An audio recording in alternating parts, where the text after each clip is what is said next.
Finally getting the radiator out of the Galaxie to get to the radiator shop, and I got the fan shroud undone, top hose off, the overflow.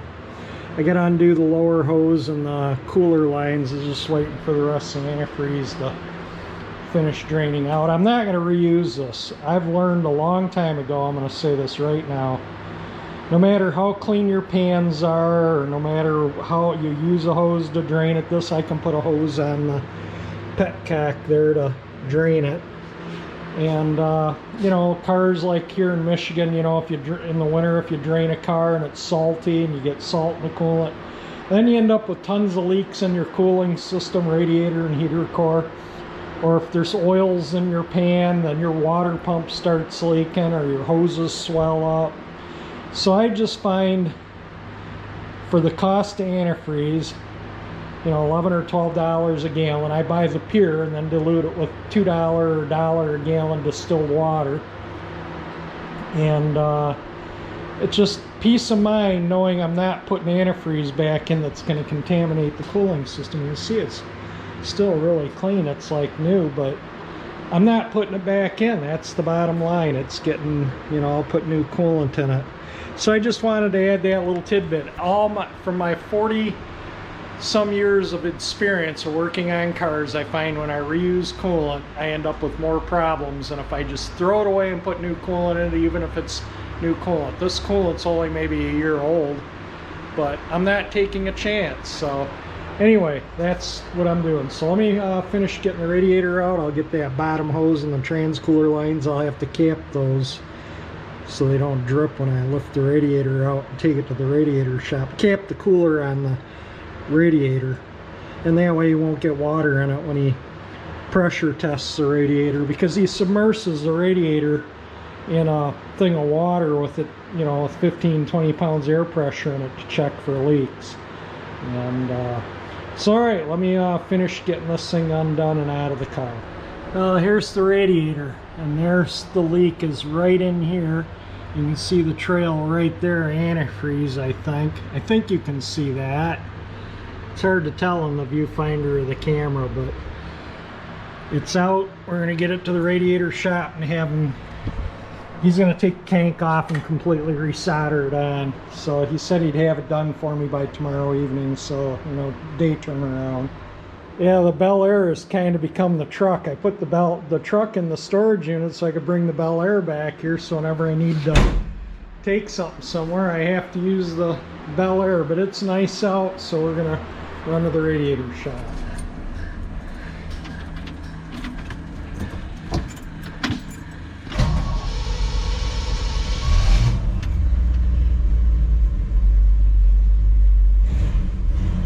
All right, let's get going. Well, we're almost at the radiator shop. It's not very far from my house.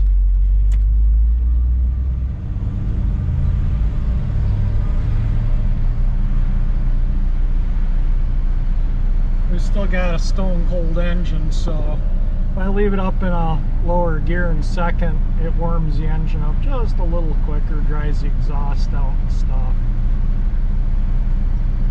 And the engine isn't racing by any means in second at 25 miles an hour.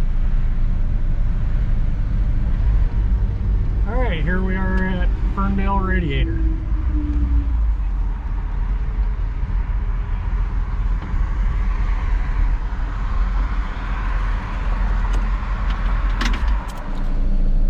Alright, he said he might have the radiator done yet today. So we'll be going back up to get it a little later on. Throw it back in the Galaxie and get it full and purged of air, and so we can drive. There's a 90% chance of thunderstorms today. But I am seeing it's nice out now. I am going to take this thing and warm it up a little bit. I don't like just not warming up to operating temperature, so we'll take it for a little ride.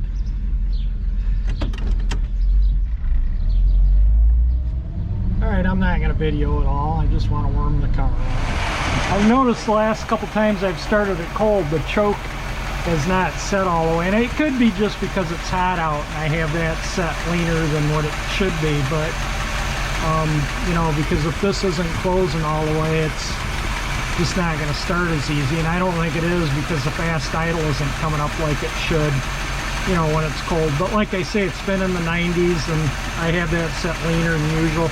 And it's pretty typical during hot spells when I drive this car that the choke doesn't set. And the reason why I leaned it is it just seemed like it stayed on too long, set at specs, but it would set in the cold. So anyway, I just, as you remember, when I stopped driving the car for the season, I sprayed the carburetor with WD-40 and all the manifolds and everything. Looks like I got a valve cover leak right there. I'll tighten that screw up. But I just took my gum out. I didn't video it because I didn't want to get it on my camera, but I cleaned the whole exterior and interior of the carburetor of the WD-40 because that attracts dust and that wears parts. On a marine engine, yeah, you oil and spray them because they don't have the dust issues, but a car on the road, you get a lot of dust and dirt, and the WD-40 attracts it, and then it just grinds away at the components and causes them to bind and stuff. So maybe it just needed a good cleaning out, you know, to get the chokes nice and free now. So that could have been the whole issue, is a little dirt in the shaft preventing it from setting as easy.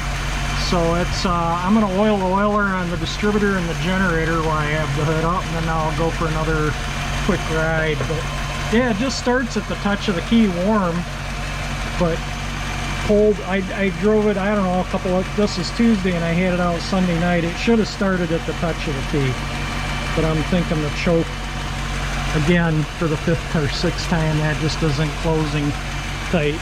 But I'm not going to worry about it if it still does it in the cooler weather, you know, when it's not 90 out every morning. I'll richen the choke up 1 notch. Other than that, I'm just going to leave it alone. I can takes, you know, a little extra cranking, whoop-de-doo. At least the choke, this isn't very cold-blooded. This, you can start and go, kick the choke off. Sometimes the choke's off by the time I'm in the street. It'll take right off and go fine. The Galaxie, it's a little more cold-blooded. I tried to lean the choke out on it, and it starts hesitating if it opens too much, but if you just set it right on the factory specs, the Galaxie runs perfect. So it takes about a mile for the choke to open on the Galaxie. Takes about a 1/4 mile on this. All right, let me oil those oilers. Just pull the oil cap up and then just put oil in that oiler until it's right on the, see how the oil is right up to the top now? That's all you need to do. Every 1,000 miles. I do it once a month because I don't drive the car a lot, you know, in the oil. Let me get this thing open. Oops, it's hard to hold the camera and work the oiler and oil can all at the same time. There, see how it's full? That's all you need to do. And I'll wipe up that excess oil in a moment. There's one on the distributor back here. Whoops, I'm dripping oil again from my squirt bottle. And that filled the oil up there because I saw it run out. So the oilers are all full.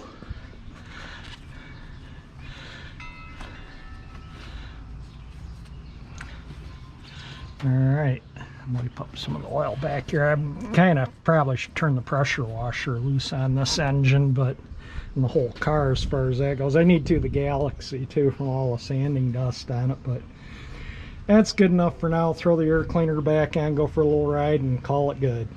There we go. Maybe out for a little ride now.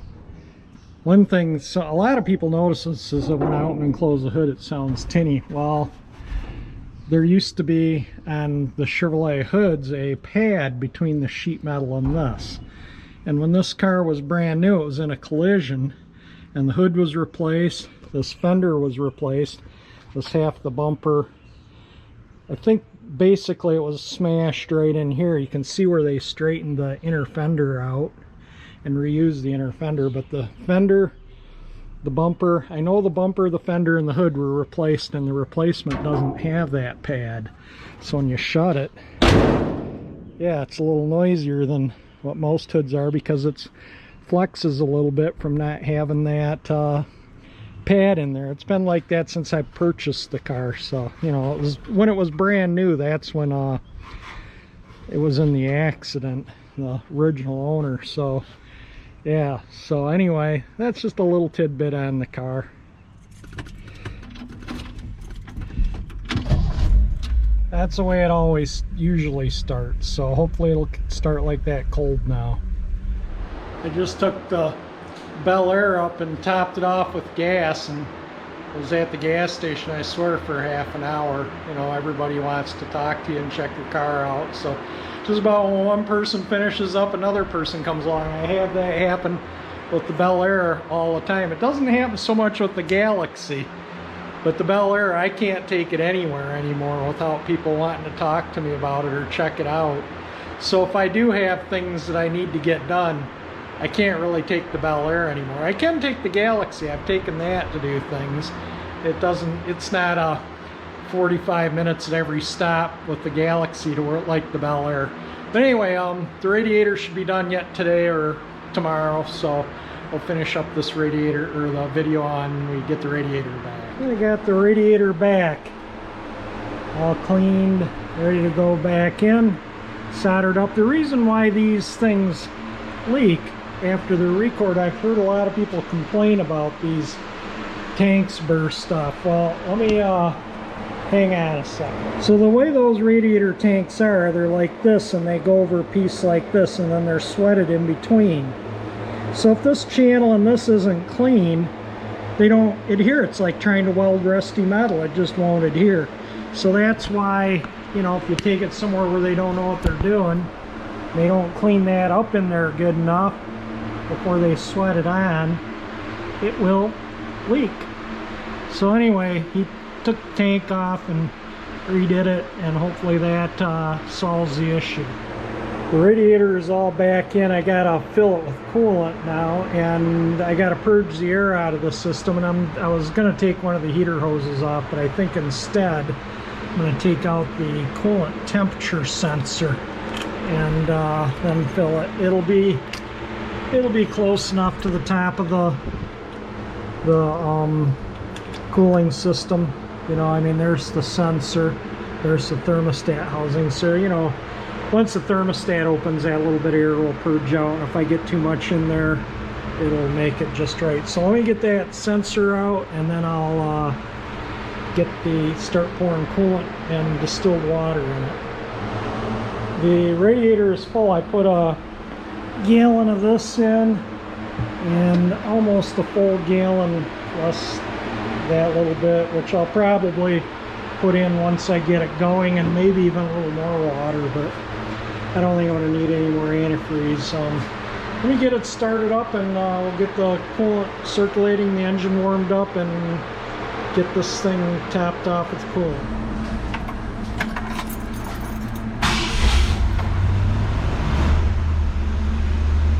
I'm going to turn the heat on so I know when I feel the heat coming out of the vents, I know it'll be getting circulating.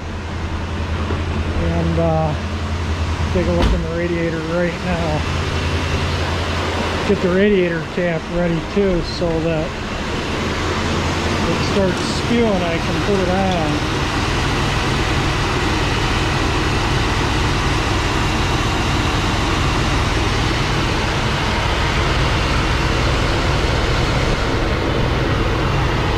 Feel the hoses just to see if they're getting warm. Obviously just starting the engine. Oops, put a paper towel going on.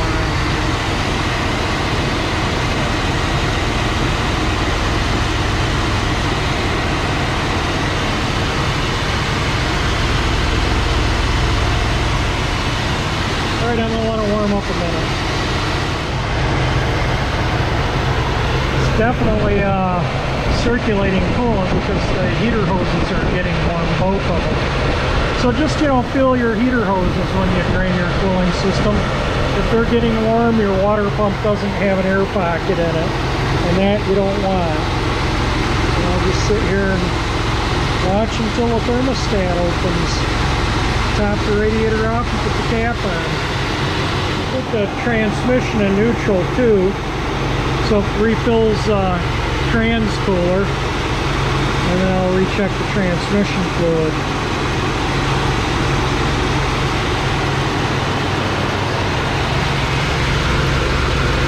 Yeah, those hoses are getting plenty warm now.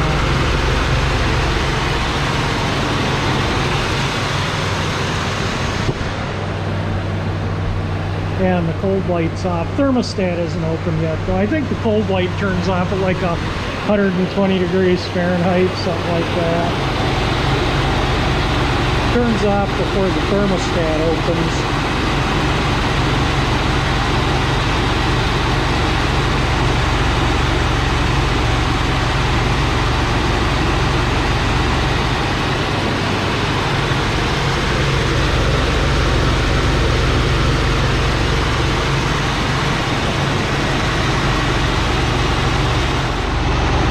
Thermostat is now open. You can see the coolant moving around in there. So I think I'll just add a little bit of water and then put the radiator cap on. We'll check the coolant in a couple of days, in a day or so after it dries.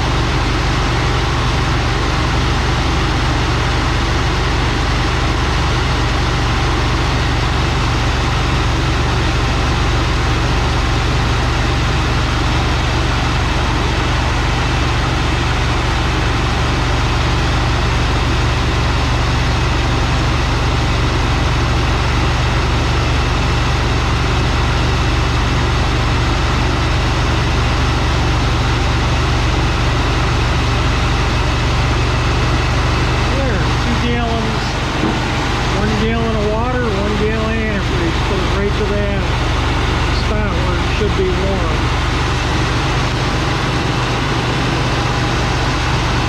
That's good. I'm going to check the transmission fluid too. I'm going to let the engine warm up a bit.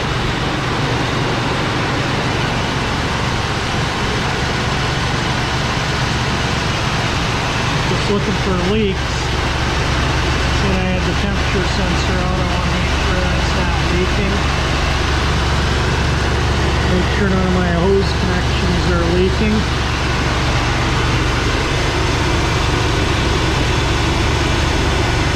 All looks good. I gotta get those paper towels out of there. Just put down the soak the overflow.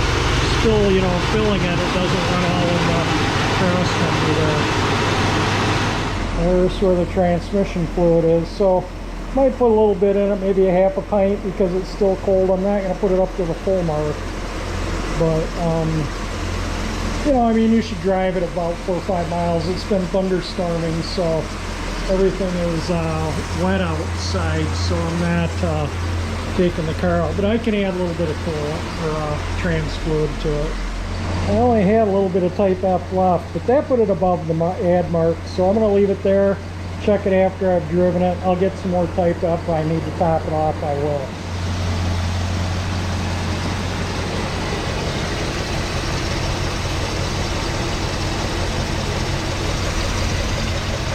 Oops. Well, it's close enough. It's been idling for quite a while. I was just kind of checking the under pressure. About 190 degrees. Like I say, it's been idling here for probably God knows how long. 20 minutes anyway. And the transmission, like I say, is just at the bottom of the, you know, it's right into the safe zone, just at the bottom of the safe zone. So I think once it's on the road driven, that'll come out. Check your transmission after driving the car, you know, warm it up. You don't want them over full. The fluid will foam, and then, you know, that's not good. So just check your fluid. You know, I'd rather have it on the low end while it's sitting here just idling in the garage than on the high end. And once I get it out on the road, that'll circulate it enough to where, warm it up enough to where it'll rise up. And then we'll test it, check it.